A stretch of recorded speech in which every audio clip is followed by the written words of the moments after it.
We should not envy Adut or any other young person that has ascended to leadership there. Our reason for bringing a lot of noise in the name of Bolmel was because he was a controller that does nothing. He wanted just to eat the country alone. When you are a leader and you are indulged in women, you are likely going to bring yourself down. Women are mothers. They are holy. They are the source of us. So you don't play with them. If you begin to play with them, you get punished. The Nasir incident was a wrong plan. I count it on Bolmel and other two. That is Kongchual and another guy called Oling. When they were trying to cook the issue of the Nasir, it was a political ploy, by my understanding.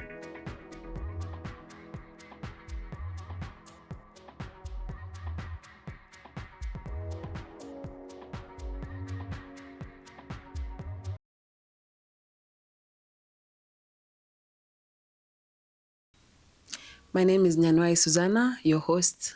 This is the Red Table Podcast. Our guest today is? I'm Dr. Sunday DeJohn. Oh, you're most welcome. Thank you very much. And today we're going to talk about South Sudanese politics. Are you ready? I am always ready. Midnight, during the day, afternoon, I'm available and ready. So the first thing we'll talk about is the elections, the delay of the elections. Given the repeated election delays and the arrest of political figures, politicians, and how do you see the shifts affecting ordinary citizens? Are you feeling more anxious about the country's direction? What is your say? Exactly. I am always sleepless, not only anxious about the country's direction, and in relation to how it is governed. Our country has been going transitions from the time of independence to now. No elections have ever been conducted for the Republic of South Sudan. The only time elections were conducted was in 2010, and that was for the whole Sudan. The leaders that are currently in the parliament, and even the ones that are running the country at the top level, are products of agreements. And the agreements usually enforced on people things that are not validly acceptable to those actors that are in the field. So the elections of the Republic of South Sudan could have happened in 2015 had it not been 2013 kind of conflict that erupted suddenly on the disagreement at the level of the SPLM. So the elections are essential in many ways. One, they give the people the right to mandate the leaders to run the affairs of the country. Now the leaders that are in the country, whether in the parliament or in the executive, are handpicked. Appointed. So people are actually not comfortable with how they are running the country. And because of that, they decided to create cycles of conflicts. One conflict ends, a new one erupts, so that they maintain themselves in power. That is a wrong precedent. The delay of the elections is a setback for the nation, and it can not only make me anxious, it makes me question my ability as a citizen of the country as to why have I not done something to create an impact that is beneficial to the citizens themselves. Yeah, the delay of the elections is something not good. And it is not happening soon for a number of reasons. The reasons are too many, including the prerequisites for the elections are not in place. For example, the population of the Republic of South Sudan was haphazardly estimated the other time. And those figures nobody will accept. You cannot just create numbers. You count people. But now the counting cannot happen simply because there is subnational conflict. By subnational conflicts, I mean the conflict is happening in some parts of the country, and it can prevent people from reaching there. And when you are dealing with the national matters, you are supposed to be whole. You don't have to do a census in Juba and other towns that are safer in terms of security, while you leave out places like Akobo, like Nasir, and other places that are at the peripheries that are currently getting incinerated by the conflict. That way, a prerequisite cannot be met timely. No census. Even the resources have been misappropriated. The oil The proceeds have gone misuse. to thieves, and there is no any money that can be utilized for these vital things. So the elections could have been conducted. Now we have been suggesting if they cannot conduct the country's election, including the parliamentarian kind of elections, they are supposed to do the presidential elections. Those ones can be done in a way that can make people feel mandated to choose their leader. But that one has not happened too, simply because there is an extension. Dr. Riek Machar, who is now a prisoner, wanted the elections to be, to be delayed so that the agreement is implemented in letter and spirit. And all those things that are written in that agreement were made by foreigners. They do not meet our standard. And if we are nationalistic, we are not supposed to be very strict on certain points. We are supposed to forego things that are not important as we go to the things that bring benefits to the country. But because of the factor that I should be in leadership more, so I'll be asking these questions so that things don't work and I remain here, so our leaders are not thinking right in that direction. Yeah, you've spoken about Nasir and Riek Machar, and we will talk about them later on. But for now, let's talk about the rise of Adut Salva Kiir. Adut Salva Kiir's appointment has sparked a lot of debate about political dynasties. Do you think her rise is more about fresh leadership, or does it show how much influence family ties still have in South Sudanese politics? My understanding is different. I'm one of the people who has been talking about the affairs of the youth. And with Dr. Biara Jack, we slightly differ in the hypothetical thinking that we have brought forward. Biara was saying that we should go for what they call generational exit. The current leaders all should go home and we come in. That is not possible. Even in our traditional lives, you don't chase away your mother and your father, so you remain in the house and now you call yourself in charge. So that is the reason why I've been advocating for generational interference. So the younger generation should enter jointly with the older ones, and they can mingle together to advance the interests of the country. What I mean is the younger ones will be taught through the experience of the older ones, and they bring in new energy. Yes. So the ascension of Adut Kiir is something we have advocated for. It is not something that we can claim to be maybe because he's a daughter of the president. Assuming today a different person becomes the president, Adut is equally a citizen of the Republic of South Sudan. She is not supposed to be prevented from ascending to leadership, even if the leadership was to be under a different leader. So this idea that if your father is a leader, so you should amount to nothing, is very wrong. Children of leaders are not criminals. They are also citizens, and they deserve to ascend.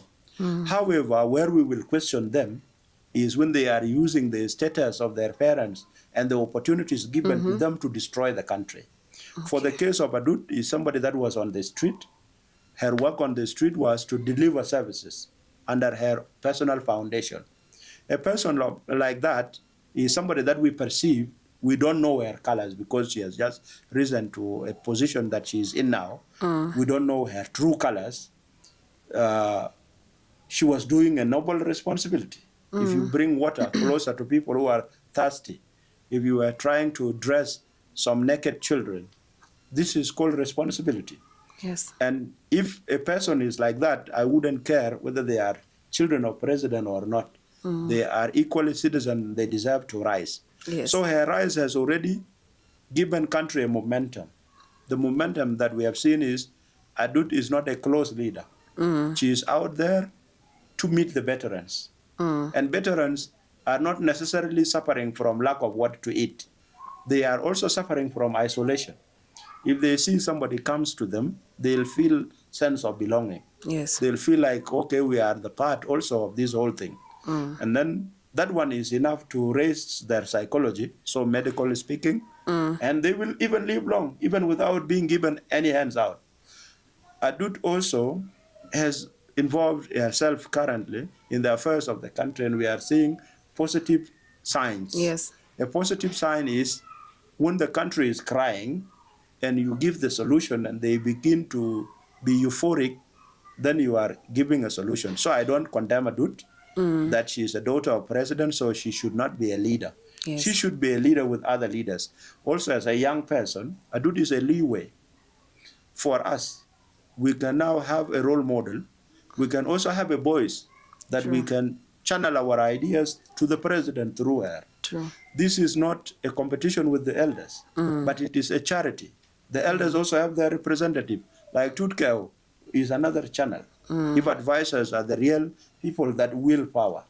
So we should not envy Adut or any other young person that has ascended to leadership there. Our reason for bringing a lot of noise in the name of Bolmel was because he was a controller that does nothing. He wanted just to eat the country alone, and we disagree with him on that line. So the ascension of Adut is not a condemnation. It is not supposed to be subjected to unnecessary scrutiny when she has done nothing wrong. At the same time, she's not a minister, she is an advisor, or call her an envoy. An envoy is like any other messenger. Okay? So if she's a good messenger, why will we be annoyed with her? Okay. All right, then. On the incident of Nasir, Dr. John, looking back at the incident of Nasir,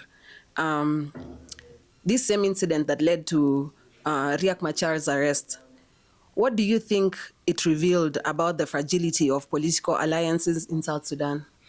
Well, the alliances in South Sudan are actually fragile because of mistrust, political mistrust. The Nasser incident was a wrong plan.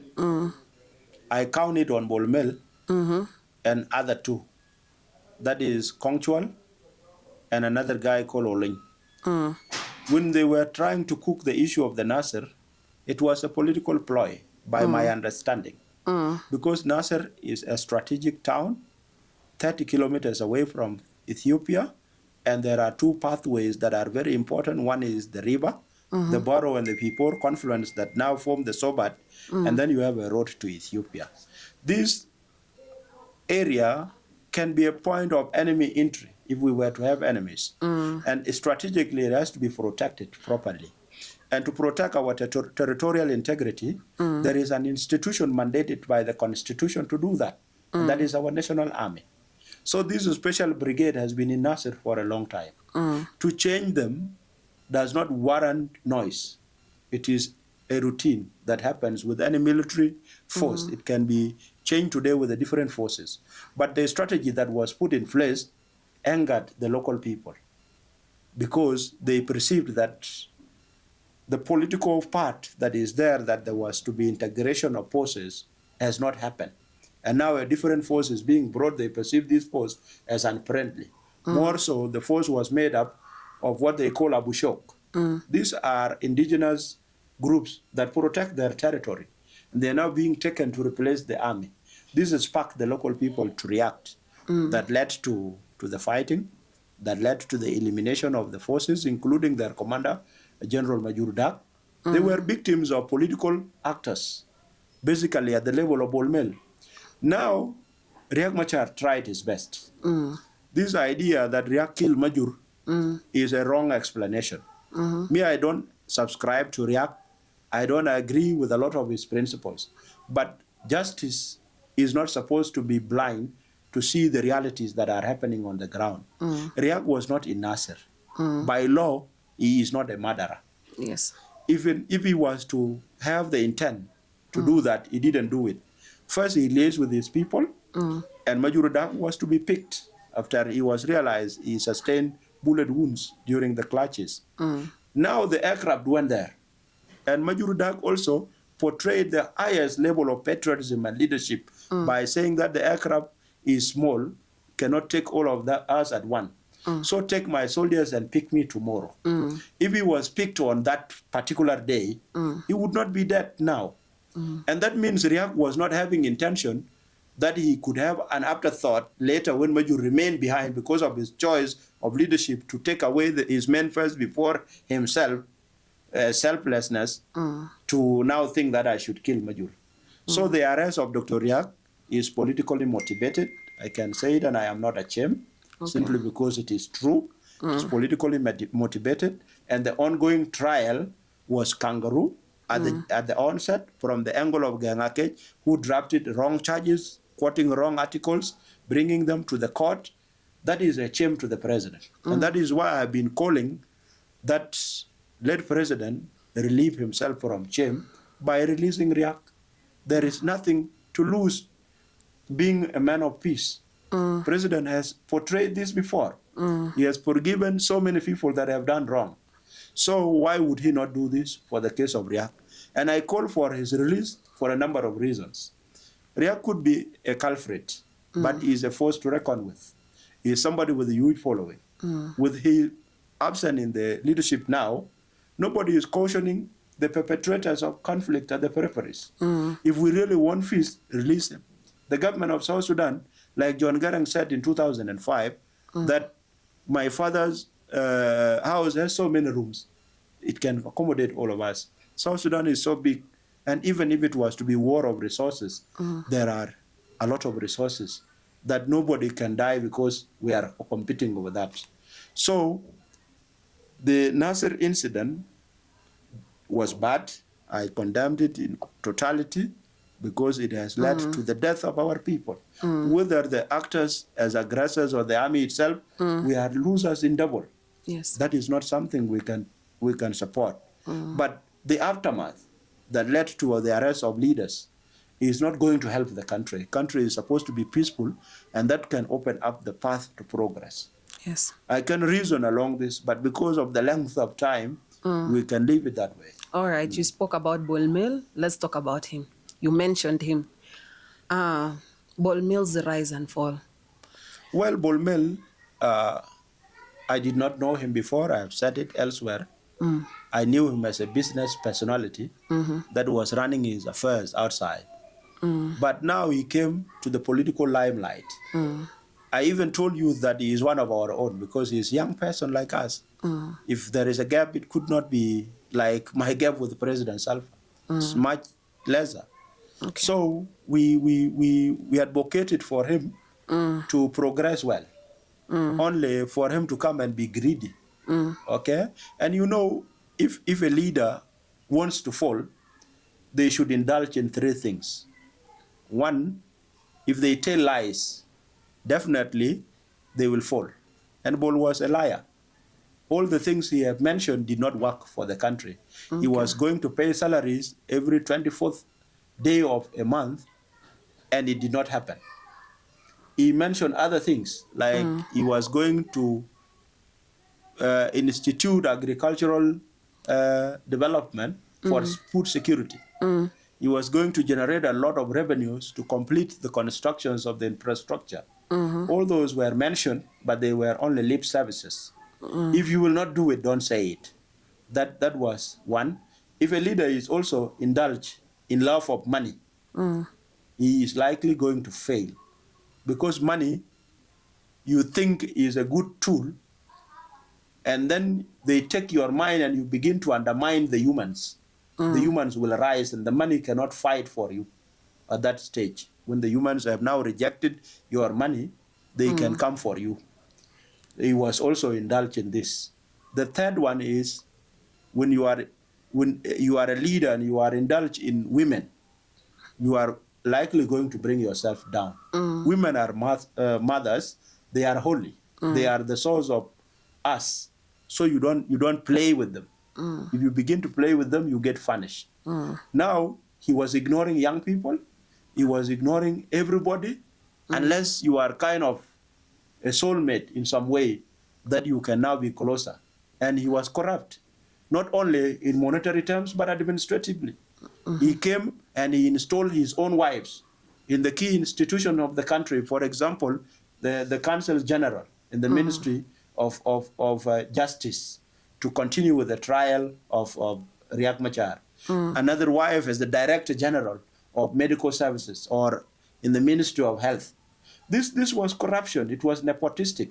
He decided now to phase out those of Kwal Manyang and Awenakot, and decided now to think that their children are the South Sudanese, bringing them into the government. Even this new lie that Adut brought the children of Kwal Manyang, and they came there before her. And that was the making of Bolmel. So we don't have problem with them coming there. Mabior Garang, my friend, has gone there yesterday. It's not a problem. Okay? The problem comes in if they are incapable. Okay? Do they have what to offer to the citizen of South Sudan? Bol was doing this nepotistically. And all those culminated to his failure. Now he became so greedy that he is not seeing anybody. He wants to usurp the leadership of the country by taking the presidency. In normal circumstances, you are supposed to be mandated by the people. You don't just go alone. If you go alone, you crash like that. We even blame President Salva for handpicking a man who is not thinking. I am sorry to be harsh on Bolmel, but he was not thinking. He did not know South Sudanese exist. Are there lessons that we can pick as young people from Bolmel? Of course. And I am extending this to people who are now given responsibility. Basically, my brother Mabior Garang, Adut Salfa, Guma Wenakot, and other young people that don't be blinded by power and all the goodies that comes with it. Look at the environment. Be considerate about the subjects. Be considerate about the citizen, your fellow youth. Those are where your power lies. It doesn't lie in the cars that you are riding or the resources that you are utilizing. Those resources will finish, but the citizen will still remain and the country itself. So that is the message, and it is a big lesson that we can learn from this. Another one, they say absolute power corrupts absolutely. Now we don't have to have absolute power. Let us think positively. Even if you have power, use it in a positive way. Yeah, you don't go extremes. Too bad extremes can destroy the country, and they can come back to destroy you too. Bolmel came in a bad way. For the first time, with the rise of Bolmel, there were shootings in homes of people. Okay? For example, General Akolkor was attacked in his house, and there was a big shootout inside Juba. This is, even Riek Machar was not attacked that way the other time. This is not how we can run the country. We are not supposed to use power on each other. If we become vengeance as leaders, we are likely to be doomed. You can fall if you are always going out there to make revenge because you have obtained power today. That is completely unacceptable in the human life. There are powers, like, for example, President Donald Trump. He holds the nuclear power. He can press the button anytime and destroy the world. But why is he restrained? Simply because leadership call him that the world should be at peace. We are not supposed to destroy the world. And therefore, if you have your small power, even at the level of your family, don't overuse it to destroy your people. Yes. Thank you. Well, thank you for sharing that. Well, the next thing we're going to talk about is your article, The Uncomfortable Truth. In your article, you described government appointments as being treated as tribal trophies. How does this mindset affect the legitimacy of leaders like Bolmel and Adut Salva Kiir?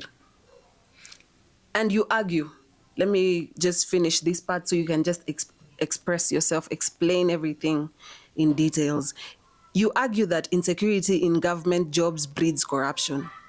Can you expand on how the revolving door of appointments undermines the policy making? Well, this article, I wrote it, 2 days ago. My argument is, in South Sudan, people refuse to say realities because you lose favors by being frank. People begin to hate you because you touch. You're being honest. Yes, but we need that one. And that is why I'm saying, let me speak, and this truth will be uncomfortable to those who will hear it. The revolving appointments is a bad cycle. I don't like it. Yes. You bring in a person in 1 month or in 1 week, a new decree is issued that he has been revoked. That does not give people, one, thinking that I'll have a plan. Every plan, for example, if you are a student of strategy, the strategic plan is a plan that spans 5 years and more. Okay? If it is less than that, it's a short term, okay, or medium term. So it has to be 5 years and more. That way, the government mandates everywhere. A minister has a certain period, 4 or 5 years, or a president 5 years, like that. These years are not indicated just because we need them to be in power for the sake of it. Yes. These years have been calculated that if they have plan A today, they'll have adequate time to implement this. Now, people that are appointed, especially in strategic ministries like the Ministry of Finance, will only come with no policy, knowing that they will only be there for 3 months. So the policy that they will develop is the policy of theft. Yes. They will be interested in getting more for themselves than giving out more for the public. That way, we are encouraging corruption. Corruption comes in different forms. Okay? Corruption can be nepotistic. For example, the National Security Institution, when a Kenyatong came, he made a list of his relatives and sent them to the oil sector. Okay? Simply because he knows if he doesn't make it so soon, they'll never enter. But he did not make evaluation with entities that run those oil companies as whether these workers that are being chased away are qualified. Do they have efficient capabilities that are making the institutions work properly? It was not asked. It is just my relatives to be there. Even it has now become a norm that if a man from our village is appointed, we begin to dance. Okay? We have won a trophy. Yes. We felt like now president knows us. But is this man of ours really meant to serve at that level? Is he competent? Yes, we have our representative. For the case of my hometown of Yirul, say there are 3 MPs belonging to the constituencies of 3 Yiruls. Okay, we have Honorable David Enga Thorbe that represents Yirul West. Okay, we have Awerel Alwong that represents Awerel County, and we have Honorable Matot Tut that represents Yirul East. These are our core MPs. There are so many other MPs from what they called leases, the Women Leagues, the Youth League, and others. We have plenty of MPs, but these ones are the representative of the constituencies. These people are supposed to be putting on the table all the requests of the community, not a new minister that is appointed to the Ministry of Health and the community all gather that the health services should be only given to them. That way we are spoiling the country. The national ministers are supposed to handle the national matters. If I were to be a minister of health, I would check where health services are needed. For example, in areas that are preparies, we were running an NGO called MNCS, Maternal, Newborn and Child Survival. We know the statistics are not very good in areas like Nasir and beyond, like Wulang and other places like Longachuk. The statistics are really not very good. Mothers are giving birth and they are dying, or their children are dying. That area needs attention of a minister, not my village. Okay? So this is how leaders are supposed to think. These appointments, I encourage them in some ways. If a wrong person is there, they can be removed. But if they are right people, why not give them sufficient time? Yes. Why turn everybody into an honorable that has not served for 10 days? And these honorables are not just honorable, they are horrible in some ways because they have stolen enough. And every time a new one comes, a new theft begins. And there is no even accountability. People are sacked and they are not told what they have done wrong. You see, that is too political, that is too soft, that does not build a country. A leader at some point can sack you and tell you that you have done 1, 2, 3, 4, and even hold you accountable in the court of law. What is wrong with that? If you are doing something bad for the country. So that is the basis of that article. And I have been hearing people are speaking nonsense that, oh, president has removed our person, so we are not liked by him. That is wrong. Dr. John, yes. How do South Sudanese shift from this entitlement to demanding real services? Well, the country is hungry. True. Everybody that has no enough food, they say poverty, okay, can put you into doing things that are not good.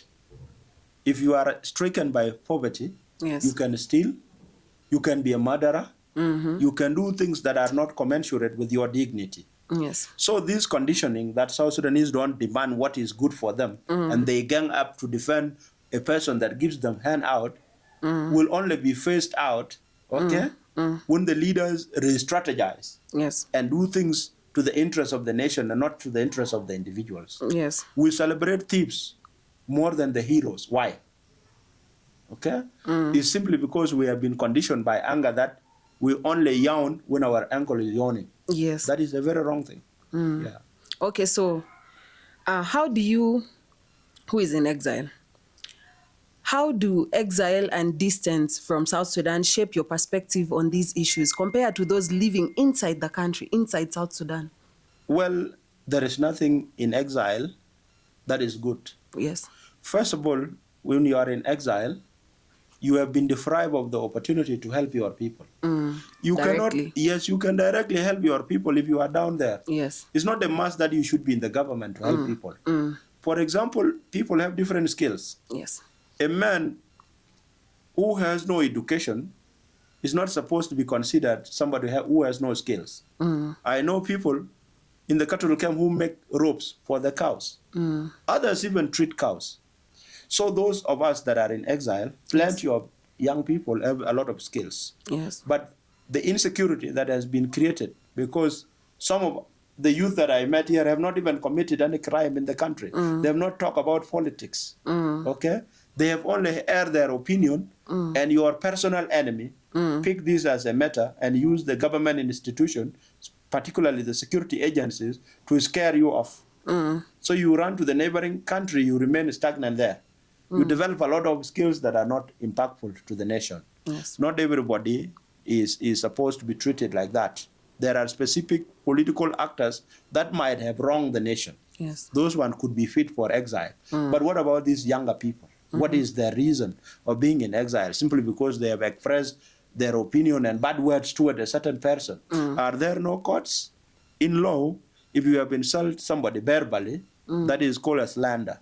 There is a way you can be punished. Yes. If you have written things, let them be read out before the judge and proven that it was you. This is, yes, it is a libel. These two are branches of the defamation. The slander when you are verbal, the libel when you are documenting using video or writings that way. And there are punishments to that. Those could not amount to sending somebody away from the country. Yes. Where will they get workforce? They are already creating brain drain for themselves. Yeah. A human resource. I have seen people who don't read and write running key institutions like the supply chain. How do they manage it? Do they understand the dynamics of business? They don't. Do they understand the dynamics of policy? They don't. But because they are presently there and they are connected to some appointers, they can be appointed and now call themselves the cadres of the nation. If they don't open up the political space, there is nothing lost. We will still talk until the country give itself peace and a necessary change so that it works for the people, not for the individuals. Okay. What role do you think the diaspora can play in challenging these entrenched cultural and political patterns in South Sudan? Well, as I talked in the Scholars Forum the other time, a change that you can do to your country is not necessarily a political change. We can influence things in diaspora by positively articulating the points that we want to be done. And when given opportunity, you do it practically to the satisfaction of others. Yes. That way you will open up a space. I know the diaspora has been very negative about the country. Yes. We cannot copy-paste Australia or America or Nairobi and then paste it in South Sudan. True. That is not possible. Whatever small thing we have learned, we can convey it to our country in a peaceful way, not in a manner that make the other party feels undermined. That way we could be a positive contribution. It is not all about negativity, insults, and all. If you talk positive, that is also powerful. Insults would only radicalize those that you are dealing with. And definitely the outcome will be very minimal. That is how I think the diaspora can contribute. Okay. If you could advise the next generation of South Sudanese leaders, what would you tell them about separating governance from identity, tribal identity? Because I feel like these things have been mixed up so much that there's a blur line. You can't see. I agree. What I can tell them is this. If you are a leader, first acquire the skills of leadership. Number one is civilization. We can go to school, we can learn, but we have to be civilized. Civilization is different from education. Yes. If we are civilized, we will be able to understand that a country is greater than our clan. Okay? A country is greater than our tribe. Therefore, I'll serve all the people of South Sudan without looking at their background of where they come from. That way, you could have killed tribalism. Me, I don't have problem with the tribe. Your tribe is your identity, cultural or social. I don't have problem with that. But if you use that one to destroy others, that is the meaning of tribalism. That is what we have to eliminate. Yes. A leader also is supposed to be patriotic. Being patriotic means if there are resources, you don't eat for yourself or take it to the next country so it becomes wealth of your children. You give it to your people. What is it that you should gain everything in this world and then die later and leave them there? What you should do is do what is right and get yourself what is given by law. That way you will be free from corruption. Yes. And if you are not corrupt, if you don't think tribally, and if you think that the country should progress, that is the eventual definition of patriotism. So the leaders should be patriotic. They should have courage to face challenges without flinching by thinking like, oh, I will not do this simply because those that it will benefit are not my people. That way you would have held back the country. Let them also, young leaders, learn that what the elders have done should only be part of our history. Copying their way of life, for example, they were product of war. Yes. They fought so much. They have spilled blood a lot. They are always bitter. If we follow that example, the country will remain bitter for a longer time. Yes. Because the generation that is now taking on will be copied by the generation that come. So change the trajectory. Yes. Treat each other as sons and daughters of the same family. Don't look at them as your enemies or enemies of your father. I know when Mabior Garang was talking about John Garang and Riek Machar and why he followed Riek, he said that a reconciliation happened in 2002. Why would I open the old wounds? Yes. That one was patriotic. Whether he meant good or he didn't mean it, it is a good expression. It is showing that we can actually forego whatever that has happened before and adopt a new way of life. That way we can be better citizens. Yeah. Let us not see them as them and us as us. We should be together. Yes. That is the message I can tell them. Don't be corrupt. Don't be tribal. Don't think small. Think big. South Sudan has resources. What is it that it requires to have good roads like China?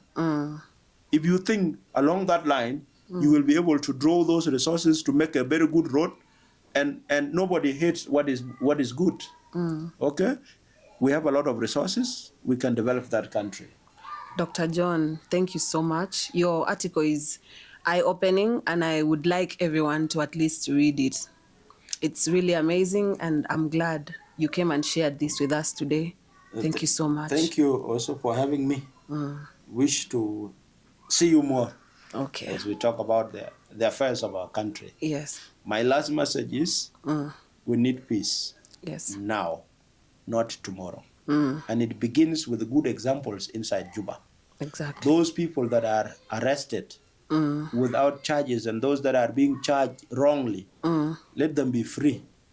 If they are free and we see there is no discord, one can buy himself a ticket and go back to the country. Yes. That country needs all of us. It's not a must that you replace the president. Yes. We all have spaces we can work in our own way and make our country great that way. Thank you. Thank you so much. Yeah, this is the Red Table Podcast. And if you would like more videos like this, like, share, comment, and follow our YouTube. We'll have more videos like this. Thank you so much.